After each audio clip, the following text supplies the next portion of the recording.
Imagine como seria passar por várias situações bizarras, como ser enterrado vivo, explorar um lugar assombrado ou até mesmo acabar indo parar no inferno. Se você tivesse que passar por isso, o que você faria? Você acha que conseguiria sobreviver a essas situações? Eu acho que não. Nesse vídeo de Derrotando Filmes, nós vamos acompanhar várias gravações sobre eventos sobrenaturais bizarros, e eu vou apontar os erros cometidos, o que você não deveria fazer e te mostrar por que você não sobreviveria às fitas macabras em VHS 99. Fita número 1, trituração. Começamos a primeira fita com uma banda de rock composta por vários adolescentes, que aparentemente gravavam vídeos estranhos para a internet, como uma espécie de Jackass do Paraguai. Um dia, Chris e Rachel decidem gravar um vídeo explorando uma tal de colônia subterrânea, um local que foi frequentado por bandas de rock mundialmente famosas. Porém, 3 anos atrás, quando uma banda só de garotas chamada Beat Cats foi tocar no local, aconteceu um misterioso incêndio elétrico na colônia. As 4 integrantes da banda tentaram fugir, mas acabaram sendo derrubadas e pisoteadas pelos próprios fãs, que queriam escapar das chamas. Por conta disso, seus corpos acabaram queimados no local, e a missão dos jovens da colônia subterrânea era fazer um show naquele palco, e pegar alguns equipamentos que ainda estivesse funcionando. Porém, eles não sabiam que esse seria o último show da sua banda.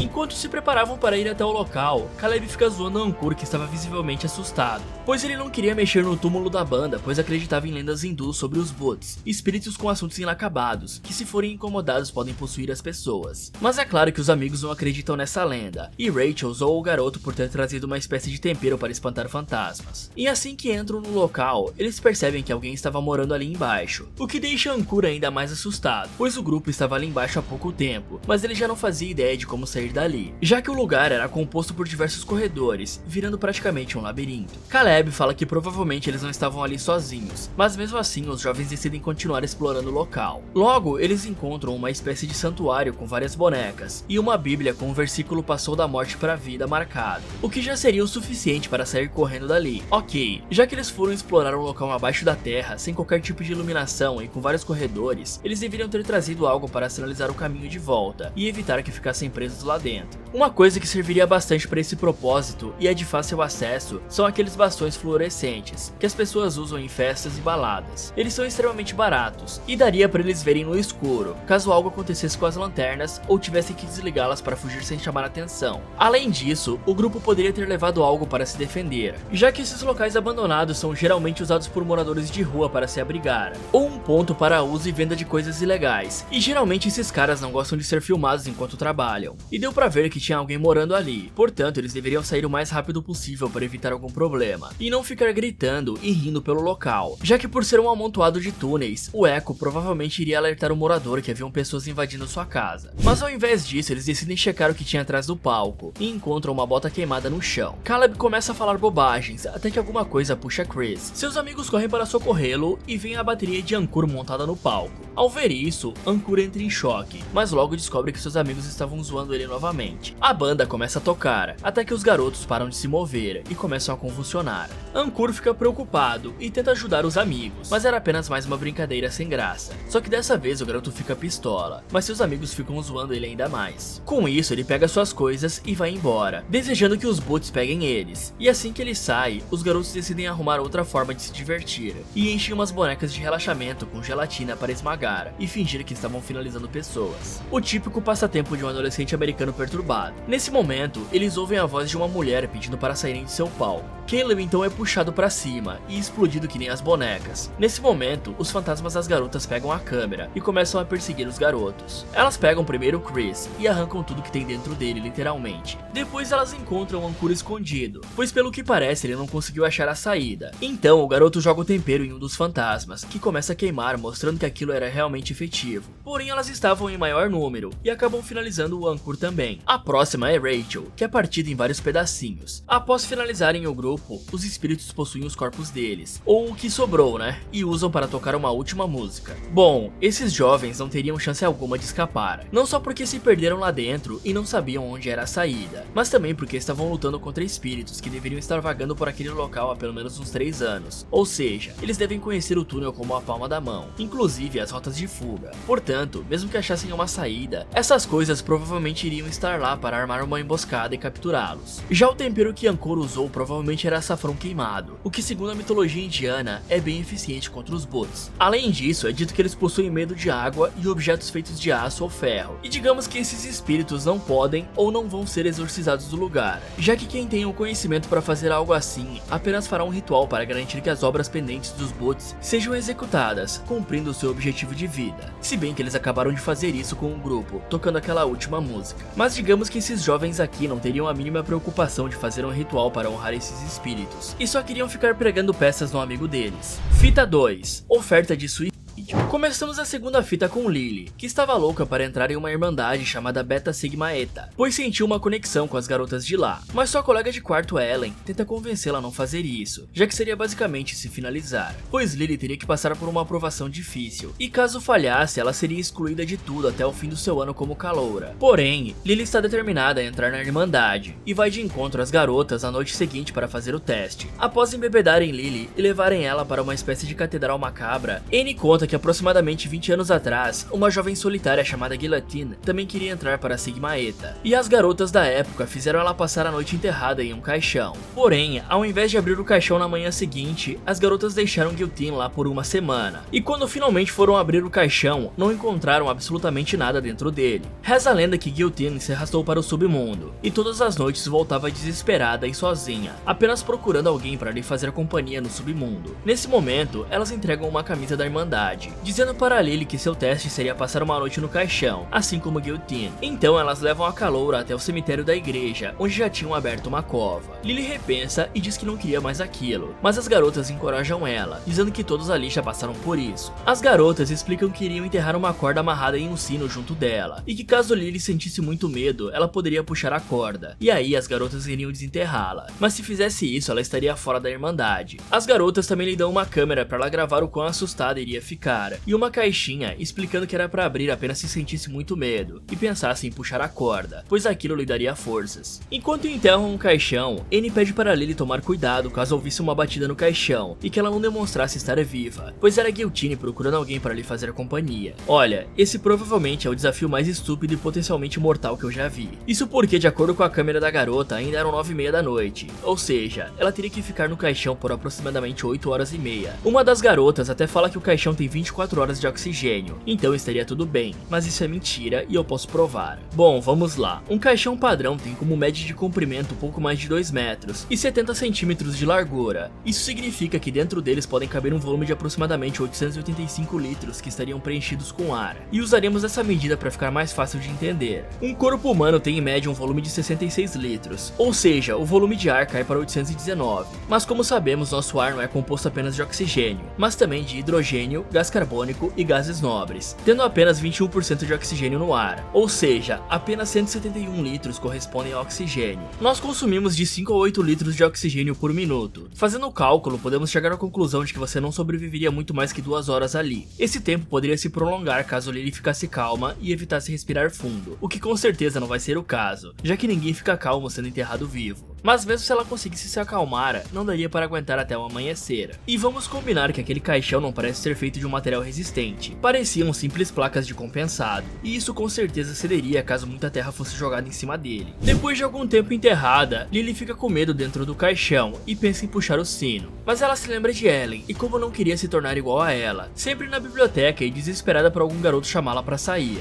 Nesse momento, Lily começa a ouvir batidas e pensa ser Guillotine, porém eram apenas a Sigma Eta batendo no caixão do lado de fora. E para afastar o medo, Lily abre a caixa que lhe deram, porém estava cheia de aranhas. Com isso, a garota entra em pânico e começa a puxar o sino, mas as meninas estavam do lado de fora rindo dela e dançando na chuva ao invés de ajudá-la. Mas os barulhos são ouvidos por alguns policiais que vão conferir o que estava acontecendo. Com medo de serem pegas, as meninas decidem se esconder e voltar depois para ajudar Lily. E por causa da chuva, os policiais acabam não ouvindo os gritos da garota e vão embora. A água da chuva começa a encher o caixão, fazendo a garota entrar em desespero. E é nessa hora que essas chapas de compensado iriam ceder e talvez dar uma chance da garota escapar. Porém, ela começa a ouvir alguém mexendo na tampa e fica aliviada pensando que eram as meninas. Só que esse alívio acaba rápido, quando ela percebe que era uma forma cadavérica tentando entrar. A coisa quebra a tampa do caixão e ali a gravação se encerra. Na manhã seguinte, a Sigma e Eta vão até o local e ficam em choque ao ver o estado que a cova está. Annie mergulha para ver se o corpo de Lily ainda estava no caixão, mas não encontra nada. Com isso, as amigas combinam que nunca mais iriam falar disso, praticamente imitando um episódio de Pretty Little Liars. Mas o karma sempre vem, e um dia todas as garotas acordam em caixões com apenas uma câmera dentro. Annie começa a olhar em volta confusa, até que vê Lily, que fez um acordo com Guillotine para deixá-la ir, e em troca disso, ela lhe daria sua própria irmandade. Bom, pelo aspecto de Lily, o acordo foi deixar ela ir descansar em paz, já que ela continuou morta. Essas garotas até poderiam ter sobrevivido se não tivessem tido essa ideia idiota para início de conversa, ou tivessem libertado Lily assim que começou a chover, pois com certeza a terra ao redor do buraco iria começar a ceder e cair no caixão, dificultando para elas tirarem a garota de lá. Porém, mesmo que Guillotine não tivesse aparecido, Lily provavelmente iria se afogar com a água ou sufocar com a falta de oxigênio, se tornando um espírito vingativo, que provavelmente foi o que aconteceu com Guillotine. Quanto às garotas, elas foram trazidas até ali por uma força sobrenatural e não tinham chance alguma de escapar, e provavelmente nem mereciam escapar. Fita 3, Ozzy's Dungeon. Essa fita se trata de um programa de TV chamado Ozzy's Dungeon, praticamente um passe e repassa bizarro. Nesse programa, vários jovens se enfrentam em desafios perigosos, e o vencedor finalista teria seu maior desejo atendido pelo Ozzy. Após algumas provas, como estourar o balão do adversário e pegar uma coxa de frango apenas com a boca, temos os últimos dois finalistas. Donna, uma garota humilde que ama sua família, e acredita que pode vencer a última prova pois seus pais tinham fé nela, mesmo que ninguém tenha conseguido vencer até então. E o apresentador, vamos chamar ele de Trevor, já que ele me lembra alguém. E obviamente o Trevor parece ter favoritado o time, o outro competidor, já que distrata a Donna diversas vezes, aparentemente por preconceito. O último desafio consiste em uma pista de corrida com obstáculos, nos quais os garotos iriam ter que correr enquanto acham duas bandeiras escondidas no percurso. O primeiro a entregar as duas bandeiras ao Trevor antes do tempo acabar vence, e será o primeiro a conhecer Ozzy e ter seu desejo atendido. O jogo se inicia e Timmy cai no primeiro obstáculo, fazendo Donna ganhar uma vantagem gigante. Ela consegue pegar a primeira bandeira e corre em direção da piscina, onde encontra a segunda. A garota então vai para um túnel, mas quando está prestes a sair, Timmy se joga em cima da perna da garota, ferindo gravemente seu joelho.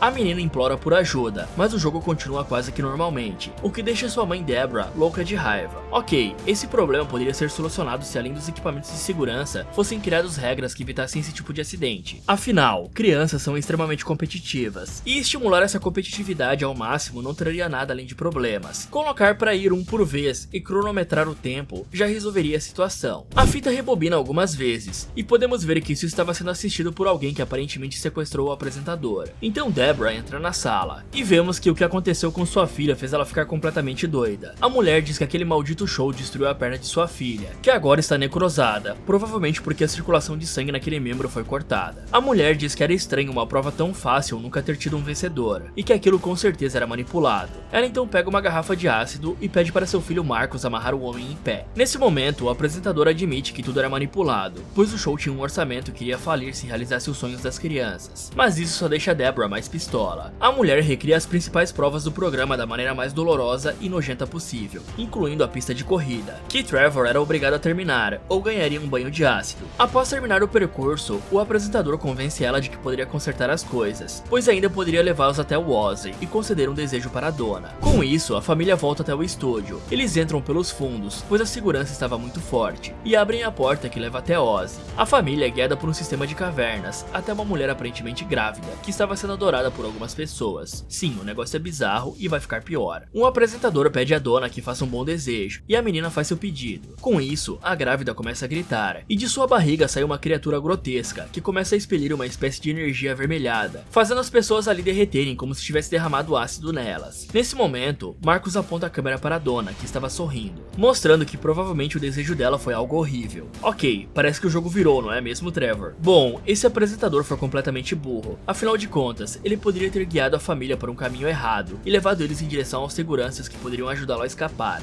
Fora que Deborah tomou uma decisão terrível em acompanhá-lo, ou até mesmo acreditar no cara. Afinal, ela não sabia quem ou o que era esse tal de Ozzy, e muito menos se o desejo de sua filha realmente iria se realizar. Mas a partir do momento que eles entraram ali, todos estavam perdidos. Isso porque Deborah estava completamente determinada a realizar o desejo de sua filha, mas não tinha como saber qual seria esse desejo, e pelo jeito, Donna estava de saco cheio de sua família e de todos à sua volta. Não tem como saber se o pedido dela foi só para derreter quem estava na sala ou todo o planeta. Afinal, essa criatura pode ser bem poderosa e talvez seja capaz de realizar isso. Fita número 4. Os Curiosos. Essa gravação foi feita por um grupo de garotos que infelizmente tinham uma câmera. E eu digo infelizmente, pois esses jovens ficam usando essa câmera para gravar escondido praticamente qualquer coisa que a nova vizinha de Dylan, Sandra, fazia durante seu dia, sendo basicamente uns stalkers pervertidos. E eles ficam extremamente chateados quando não conseguem espiar a moça tomando banho. Um dia Brady, o irmão mais novo de Dylan, estava andando de patins, quando Sandra saiu para jogar o lixo. E vendo a dificuldade que o garoto estava tendo para andar de patins, ela ajuda Brady e leva ele para dentro de sua casa. Assim que o menino retorna, todos como bons virgens vão até ele perguntar o que aconteceu. E Brady diz que Sandra apenas pediu ajuda para configurar uma webcam no dia seguinte. Com isso, Mark zoa Dylan, pois seu irmão mais novo tinha mais molejo que ele, o que faz o cara ficar bem irritado e gritar com todos. Dylan então tem a brilhante ideia, para não dizer estúpida, de convencer Brady a instalar um spyware no PC de Sandra, que é basicamente um vírus que possibilita ao hacker ver o que as pessoas estão fazendo através da webcam. Então, Brady consegue instalar o vírus e eles acessam o computador de Sandra. Todos ficam esperando até a hora do banho dela. Mais tarde, quando finalmente a garota fecha as janelas, todos se preparam para ver. Menos Brady, que fica visivelmente triste por ter feito isso, já que ele cometeu um crime, né galera? E a Sandra tinha confiado nele. O garoto sai do quarto pedindo que todos desliguem aquilo, mas logo esses caras vão se arrepender de não ter ouvido o garoto.